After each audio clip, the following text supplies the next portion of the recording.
Greetings everyone, it's time for a video which will be about this Micsig STO1104E oscilloscope. This video is just going to be an unboxing and a brief overview of this item. I'm not going to go into a full review or even anything significant, and that'll become apparent. I'll explain why later. I got this from Selig.com. They're an electronics dealer.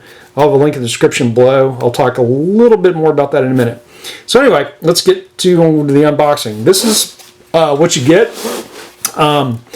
It's pretty well packed, as you can tell. There's nothing really complicated about it. It's pretty nice. Let's see. I will pop it open. I've already looked at this some, and just to see what's in it. Not too terribly much about it. You've got one box which contains accessories, and then we also have inside the padding here the oscilloscope itself. As you can tell, it's packed pretty well. They have a couple of foam things on the end, and that is the item itself. Sorry about the glare. And then it's shrink wrapped, very nice. You have, of course, all the things. I'll crack it open and show you things in a minute. And here inside this other box, which sits in there, we have, this is going to be some wipes, as well as some film protectors for the screen. I know this says user guide, but it's not really a user guide. It just tells you where the user guide is, which is actually an icon and stored actually in the device itself. Get a packing list where they tell you everything you get, and then you get a calibration certificate, which is pretty nice, and then you get a warranty card, and you get some caps for the BNC connectors on top of the oscilloscope itself.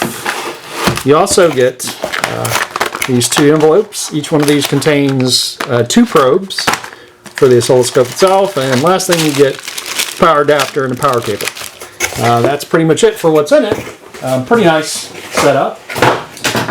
Everything's packed pretty nice. Micsig is a Chinese company that's been around a number of years now. I think they're relatively new. Their focus has been on this style of oscilloscope, radically different from, say, the more traditional bench oscilloscopes, DSOs that have been out for quite some time now, from Siglent, Agilent, Rigol, so on. They started out, they have a model which is the STO1104, and then they have two channels as well, oscilloscopes. It's basically a touchscreen oscilloscope, which is basically just this. I think it might be a little bigger, but it's a tablet form factor, and everything, the whole interface that they have is a touchscreen. There's much better reviews than, or some really good videos that provide some good reviews and comments about that. I'll link them in the description below. I think Dave Jones from EV Blog has one. There's another I've seen. There's been an excellent one of not this exact model, but the STO1104C, which is basically the same scope, except it has a little less memory than this one. This is the E, which has, I think it's, I don't remember the number, but it's a lot more than the C model. The difference, of course, is that this has buttons, so it's kind of a hybrid where you can have a touchscreen interface, or you can use the buttons. Pretty nice, and I'll get into why I picked this in a bit versus, say, something else more traditional. But like I said, we get all these things. You get the probes, the caps, and so forth. There's not really much else to discuss about it. So Micsig, like I said, they've started doing this. It's a little bit of a different approach. Some of the other larger manufacturers have started putting touchscreen parts on their oscilloscopes, but from what I know, Micsig's probably the first ones. From what I've seen, though, someone correct me in the comments. I think they're the first ones who've really gone and released at first a full-featured oscilloscope that was all touchscreen only, which is radically different. And I had been honestly, I've been looking at picking up an oscilloscope for some time. Now, I haven't used an oscilloscope since like college, so honestly, I'm pretty much a scrub at this point with using one. I mean, I understand the theory and I understand the probes and all those sorts of things, but you know, when it really comes down to it, right now, if you ask me to hook something up, I'd probably have to go and take my time, and I'm not going to do that right now. That said, I look forward to using this a lot in the future, and I am going to pause for a minute. The reason I'm flipping this over is there's a battery in here. It's a lithium-ion battery. I think I need to pop it open. This is the battery cover, and hook it up, because I don't think they ship it hooked up that way. So give me a second. I'll be right back. All right, it turns out the battery, it was shipped uncharged, so I had to hook up the charger, and it'll just automatically come on when you're in this state. So here's just kind of a basic example of, you know, kind of what you're going to see. You got your 4 channels. You have all your buttons, of course, which, like I said, you can switch between, you know, one or the other. I can move things around without any problem. This is part of the reason why they talk about this being, you know, touch screen or buttons, and so forth. I'm not familiar with a lot of this, so I'm not going to embarrass myself by messing around with it right now. But you know, one of the big pluses is that the display is very is nice compared to, say, some others. Now, Micsig is a Chinese company, and you know, I know there will be some reluctance in buying things like this from them. But Micsig has quietly built themselves a reputation of producing pretty decent quality stuff. Dave Jones has done a teardown of one of their things, and other than some interface quirks, he's actually seemed to be, in his own Dave Jones way, pretty happy with what they had. And there's been there's another person who has done some automotive stuff, and part of the reason why I picked this, they're not cheap, right? This is, quite frankly, a rather expensive one compared to, say, you know, the Rigol 11, I think is the 11054Z. I may have that model number wrong, which is the one I've been looking at, and that's the one many people say that if you're going to get back into using an oscilloscope, or if you've never used one before, that's a good model, along with others, you know, your $300 range, $400. And of course, you can always get a used one. You can try to find one. But I jumped up to this for a couple of reasons. And I was originally looking at the STO1104, which, like I said, is just this.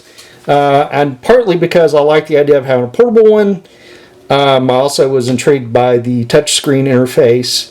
And then the other thing is that because it's portable, you can do automotive stuff with it, which is a big plus. Or you can go somewhere else and test something, which is part of one of the things I want to do.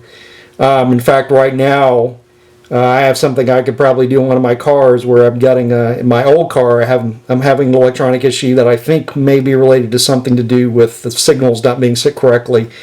And having a portable oscilloscope is often wonderful in doing that. And I also looked at the picoscope, which of course is another thing. I have a laptop, so it's not like a big jump to go and pick a picoscope up. But quite frankly, for the money I would pay to get a picoscope equivalent to this, I'd be paying a pretty good penny, more than what I'd have to get probably with the features that this has. So in that regard, I found this to be a more compelling bargain, honestly, in terms of what you get for your money. I mean, you get 4 probes. You get, let's see, I wonder how you do it. Yeah. So, like, you know, you can do, I don't know, I'll have to look around and mess. Yeah, here you go. So, like, you go here, you can do things like, okay, now I can pull up the user guide actually on, you know, the device itself, which is a really big plus. You know, they have updates and things that they do, and this has decoding for some of the other stuff that you might have, like for some of the protocols like SPI or CAN or whatnot. And then there's other things they have on here as well. So you can record, there's stuff like that, which is all very nice. And then, of course, it has like Wi-Fi, has USB support, has HDMI out, so if you want to go to a big screen, there's a lot of features that this has which are just really, really handy. And in that regard, I'm pretty pleased just from what I've seen from other people, and that's a lot of the reason why I picked this up. So for me, this kind of fits both a need of being able to go and take this portable, as well as being able to have a decent interface and run it as a bench scope as well. And I don't have to have, one of the things I was considering was getting a Rigol for a bench scope and then buying a cheap portable one. It's maybe $100 or one of those U-scopes, which, not to slight them, they are certainly, you're more than capable of doing things with them. Erico from South Main Auto has done a lot of that he's shown those, but he also usually pulls out his picoscope and does a lot of stuff. But this is a definite step up from something like that. So for me, even though this is expensive, it really fits kind of both parts pretty well. And I'm, part of the thing I think that might be other people that do reviews of these that have significant experience with oscilloscopes. Even though I've used this oscilloscope many, many years ago, I'm kind of tabula rasa, I guess you could say, where I'm open. I don't actually trying to remember if that's the right thing. I'm just open. I don't have a lot of preconceived notions about how things should work and whatnot. So I'll just learn it as I go along and remember things that I've used in the past, because it's been a while. So I'm pretty optimistic about how this is going to work out for me. And I think what I'll do is, when I get more familiar with it, when I do other things, I might do more videos in the future. Certainly if I'm doing car stuff and there's something that stands out, I'll definitely pull that in. And I am going to have a bunch of links in the description below. Some to videos, some to like Salig and Micsig site, just so you guys can see. And hopefully, it can provide people with some information, just some thoughts. But that's kind of where my thought process and why I picked this up. I've got to let this charge up, and I've got to read the, I will say they have, I'd already looked at it online, but the user guide is over 350 pages, which is pretty nice. There's a lot of them don't do that. And from what I've read, it's they offer, pretty decent. I know there's always some criticism about Chinese products that they don't do a really good job providing documentation for in countries, which I get it. It's difficult in some cases, and machine translation is not an option in many cases.